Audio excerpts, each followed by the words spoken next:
I really want some chocolate cake, but I'm stuck in bed feeling awful. Suddenly, my mother-in-law Grace starts yelling at me to get her a cake right now.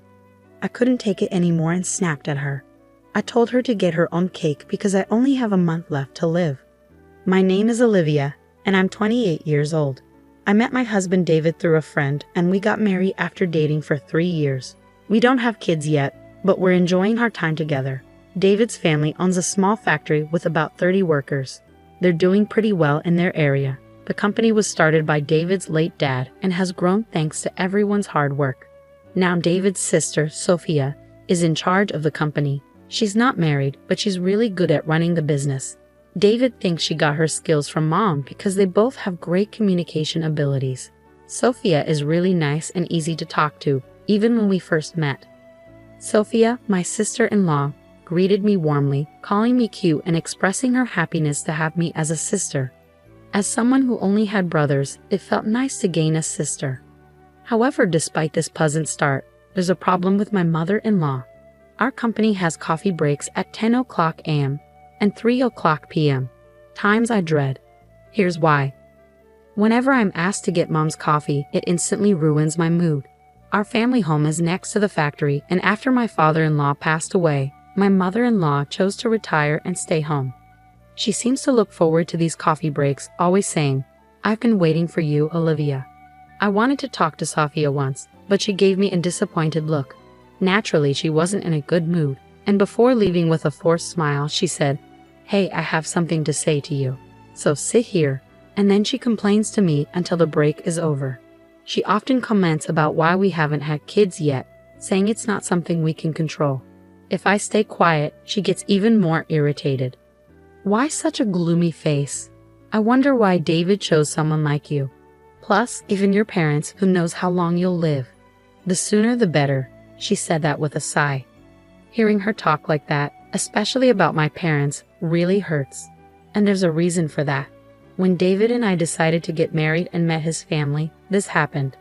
"What, you don't have parents?" My mother-in-law looked shocked when I told her. It's not like I never had parents. My mom passed away from cancer when I was 10, and my dad died of a heart attack when I was 20. My memories of my mom are fuzzy, but my dad raised my brother and me all by himself. I deeply regret that he passed away before I could repay his kindness. When people hear about my situation, they usually look at me with pity and say, "You must have had a hard time." But my mother-in-law reacted differently. "So you might not live long either, huh?" She actually said that while I was stunned by her response. It was so rude and insensitive. My husband David told me that despite my shock, my mother-in-law kept complaining, insisting it was an important issue. Should I rethink this marriage? Just as I was considering that, Sophia, who had been quiet until then, suddenly slammed her hand on the table and said, "What are you talking about?" She said it so quietly that everyone in the room froze. Then my mother-in-law said, "Right, Sophia? You agree with me, don't you?" That's what she said. Sophia's response was icy. "What?"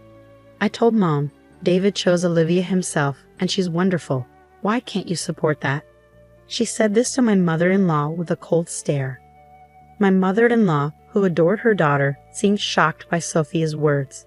After that, she stopped making mean comments except when we were alone. Even during the coffee breaks, she looked disappointed when I brought her coffee instead of Sophia.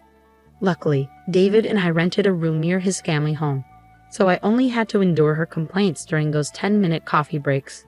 I'm relieved we don't live together. But my peace was suddenly shattered that year. A record-breaking hurricane brought a lot of misfortune my way. "Olivia, something terrible has happened." I'd never heard David sound so panicked. I hurried to the living room and found it in chaos. "What's going on?" Our ceiling was leaking badly because of the hurricane.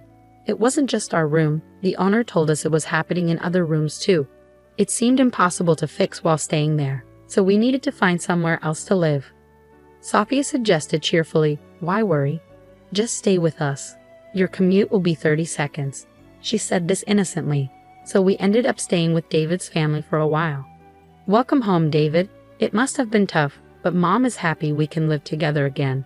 My mother-in-law greeted us warmly, but David mostly ignored her, acting like a rebellious teenager. Then she said, "Oh, Olivia, you're here too. I didn't notice because you're so quiet. Smile more. My husband looked frustrated, and all I could do was force a smile, knowing we'd be staying there for a while. After moving in, I noticed something odd. The first time was during dinner on our first night. Wanting to show my appreciation, I cooked bread, soup, and steak.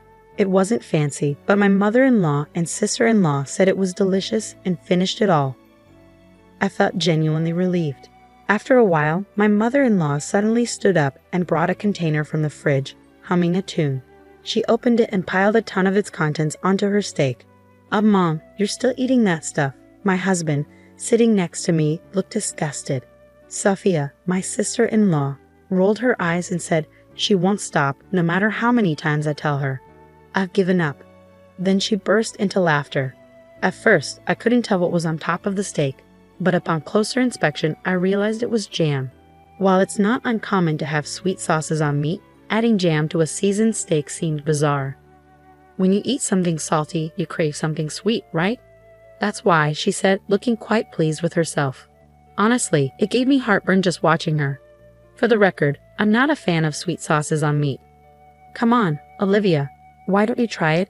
It's delicious," my mother-in-law said, turning to me. For the first time, I didn't want to eat it, but I forced a smile. Apparently, that wasn't the reaction she was hoping for. "I'm recommending it for a reason. You might live longer if you follow my example." With that parting shot, she retreated to her room, leaving me speechless. My husband and sister-in-law apologized, saying, sorry, Mom's at it again with her nonsense." Apparently, my mother-in-law has a serious sweet tooth and doesn't feel her day is complete without eating cake. Surprisingly, her annual health checkups always come back normal. Come to think of it, she's always eating cake during our 3:00 p.m. coffee breaks. I remembered that I like cake too, but having it every day would be boring.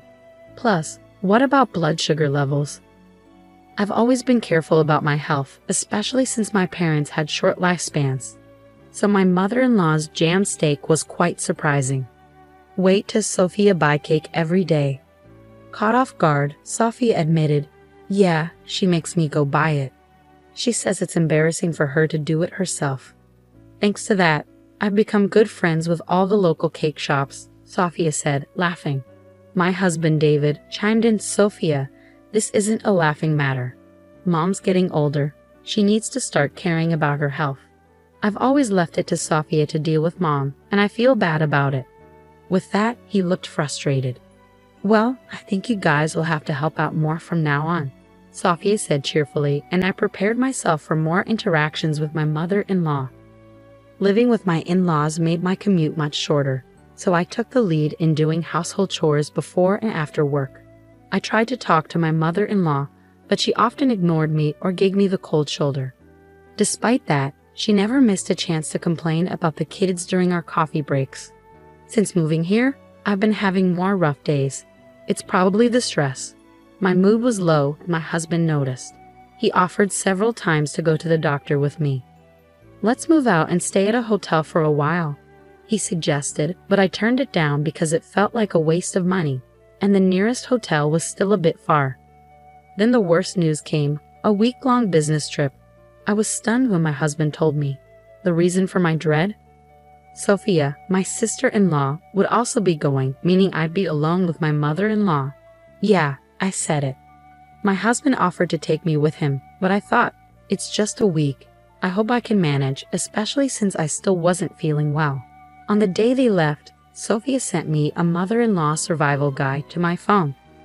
"If anything happens, just give her cake and you'll be fine." I couldn't help but laugh. The guide included local cake shops and my mother-in-law's favorite cakes from each. For someone like me who was gearing up for a tough week, this information was a lifesaver. In a week, our home renovations would be done, and we could move back. I thought optimistically, I could handle this, but that hope faded on the first night. When I returned from work, my mother-in-law was blocking the entrance. "You know why I'm angry, don't you?" she snapped. "No, I don't. I'm not psychic," I replied, losing patience. "You missed both the 10:00 a.m. and 3:00 p.m. coffee breaks today." Her words caught me off guard. Indeed, with my husband and Sophia away and end-of-month tasks piling up, I'd completely forgotten about my mother-in-law's coffee breaks, and I never had a coffee break myself. I thought she'd understand since she used to work, but she yelled at me the moment we were alone. "You start this harassment, you wicked woman," she said with an angry look. I felt a huge disconnect. Why was I being yelled at like this? Did I deserve to be called wicked? Suppressing my anger, I thought, "It's just a few more days," and said, "I did buy cake during my lunch break. It's in the office fridge. Sorry I didn't bring it here." Her face instantly changed from angry to smiling. "Let's forget about today. Don't forget tomorrow, okay?" she said cheerfully and went back to her room. From then on, I made sure never to forget the coffee breaks, knowing how much trouble it would cause if I upset my mother-in-law. On the day my husband and Sophia were supposed to return, I felt incredibly stressed. I was hit with nausea, headaches, and a loss of appetite. I took the day off and went to the hospital. "It's pretty serious. Can your family come right away?" I couldn't stop crying at the doctor's words. I was told I have cancer and at most 6 months, maybe even just 1 month, to live. I returned home, my face stained with tears, my body trembling, and collapsed onto the bed. The door burst open. "What are you doing, skipping work? Sophie and David are working hard, and you're slacking off?" Her yelling worsened my headache. I didn't have the energy to respond, so I just said, "I'm not feeling well," and closed my eyes. Mother-in-law didn't seem to care. She didn't want to leave the room and kept complaining to me. She said things like, "That's why you can't have kids, and who knows if you'll live long." I just stayed silent, pretending to be asleep. Then suddenly, she asked about today's coffee break. Is she really this insensitive? I thought, opening my eyes to see her standing over me. "Grace, I'm sorry. I'm not feeling well enough to go shopping today. Could you please?" She cut me off. "I don't care. I want chocolate cake now." "Go buy it. You're probably faking it," she screamed at me louder than ever. My frustration exploded at the woman in front of me, who was acting selfishly like a child. "Shut up. Listen to me. I have 1 month to live. Go buy your own damn cake, you idiot." My words seemed to shock my mother-in-law, who stared at me wide-eyed. Then, from behind her, "Mom, what are you doing? And Olivia, what do you mean by 1 more month?" My husband, looking pale, and my sister-in-law, equally concerned, were standing there. "Oh, weren't you supposed to come back tomorrow?" Ignoring the visibly shaken mother-in-law, my husband came to my side. I felt so relieved by his action that I burst into tears. "I can't take it anymore. The doctor says it might be cancer, and I'm not feeling well, but you keep nagging me to go buy cake. Enough is enough. Stop bothering me about the kids too. Just leave me alone, you idiot." I let out all my resentment towards my mother-in-law while crying. My husband and sister-in-law looked at her with cold eyes. "Sending a sick person to buy cake? Are you stupid?" Sophia, who's usually all smiles, had a face I'd never seen before, a terrifying one. "You've been making snide remarks about the kids. Look, I didn't say anything because it's a private matter, but the reason we can't have kids is me." My husband raised his voice as he said this. In reality, about a year after we got married, we consulted a doctor because we were having trouble conceiving. The test showed that I was fine, but my husband's numbers were low. He felt really down about it and kept apologizing to me with a sad face. I didn't want to make him feel that way, so I avoided talking about kids as much as possible. I did want children, but I thought life with just my husband was enough. I never considered leaving him because we couldn't have kids. I didn't tell my mother-in-law because I knew she'd start nagging. She listened to my husband's words with a face like her soul had been sucked out. Just then, my cell phone rang. The caller ID showed it was the hospital. "Hello, yes, right now. My husband just got home." "Okay, understood." The doctor who had called earlier sounded urgent, asking us to come right away. Am I really that sick? I started to cry from the anxiety. "It's okay, Olivia. Can you stand? I'm with you." My husband, who also looked like he was about to cry, and I rushed to the hospital. As we were leaving, I caught a glimpse of my mother-in-law getting a stern lecture from Sophia. When we arrived at the hospital, we were immediately ushered into a room where the doctor and even the hospital director were waiting to offer us a deep apology. It was a misdiagnosis. According to the doctor, they had mixed up my medical records with another patient who had the same name and birth date as me. I couldn't believe such a thing could happen, but the doctor did look extremely worn out. This incident was later covered in a local news segment, and the hospital vowed to review its working conditions. We were then referred to another hospital. When we returned to my in-laws' house, My mother-in-law seemed to have been scolded by Sophia and was shrinking in her seat. Sophia later told me she was worried that her newlywed son might lose his wife and be heartbroken. It might be love turned inside out, but it was a real hassle seeing our tear-streaked faces. Even my mother-in-law broke down. Did I really do something that bad? She started crying. So what about Olivia? Sophia asked with a concerned look. I'm pregnant, I said, tears of joy filling my eyes.